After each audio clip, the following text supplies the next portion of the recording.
حضرت عمر بن خطاب رضی اللہ تعالی عنہ سے روایت ہے کہ ایک دن رسول اللہ صلی اللہ علیہ وآلہ وسلم کی مجلس میں ہم بیٹھے تھے کہ اچانک ایک شخص ہمارے پاس آیا جس کا لباس نہایت صاف ستھرا اور بہت زیادہ سفید تھا اور سر کے بال نہایت سیاہ تھے۔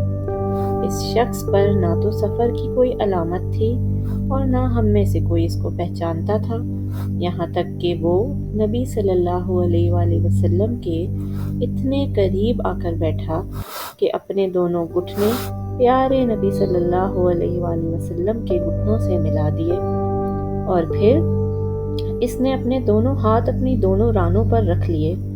اس کے بعد اس نے عرض کیا، اے محمد صلی اللہ علیہ وآلہ وسلم، مجھ کو اسلام کی حقیقت کے بارے میں بتائیں۔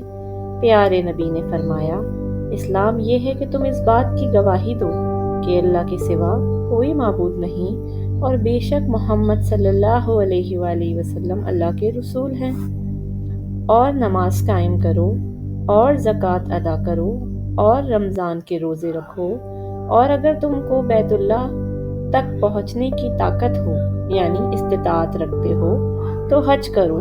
مسافر نے فرمایا، آپ صلی اللہ علیہ وآلہ وسلم نے بالکل سچ فرمایا۔ حضرت عمر رضی اللہ تعالیٰ عنہ کہتے ہیں کہ اس بات پر ہمیں تعجب ہوا کہ یہ شخص آپ صلی اللہ علیہ وآلہ وسلم سے سوال بھی کرتا ہے۔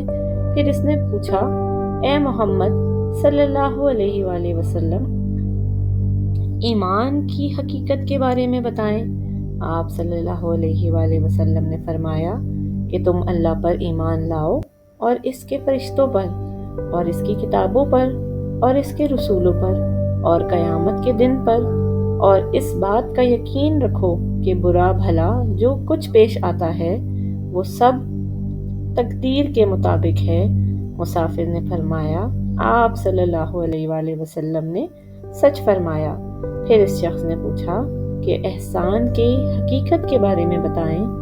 آپ صلی اللہ علیہ وآلہ وسلم نے فرمایا کہ احسان یہ ہے کہ تم اللہ کی عبادت اس طرح کرو گویا تم اس کو دیکھ رہے ہو، اور اگر ایسا ممکن نہیں تو یہ دھیان رکھو کہ وہ تمہیں دیکھ رہا ہے۔ پھر اس شخص نے عرض کیا کہ قیامت کے بارے میں بتائیں کہ کب آئے گی۔ آپ صلی اللہ علیہ وآلہ وسلم نے فرمایا، اس بارے میں جواب دینے والا سوال کرنے والے سے زیادہ نہیں جانتا۔ مسافر نے کہا کہ اس کی نشانی ہی بتا دیں۔ آپ صلی اللہ علیہ وآلہ وسلم نے فرمایا کہ لونڈی اپنے آقا کو جنے گی، اور تو دیکھے گا کہ ننگے پیر ننگے بدن فقیر بکریاں چرانے والے عالی شان عمارت بنانے میں ایک دوسرے پر فخر کریں گے۔ حضرت عمر رضی اللہ تعالیٰ عنہ کہتے ہیں کہ پھر وہ مسافر چلا گیا۔ میں نے پھر تھوڑی دیر توقف کیا۔ آپ صلی اللہ علیہ وآلہ وسلم نے مجھ سے خود ہی فرمایا، اے عمر، جانتے ہو کہ پوچھنے والا شخص کون تھا؟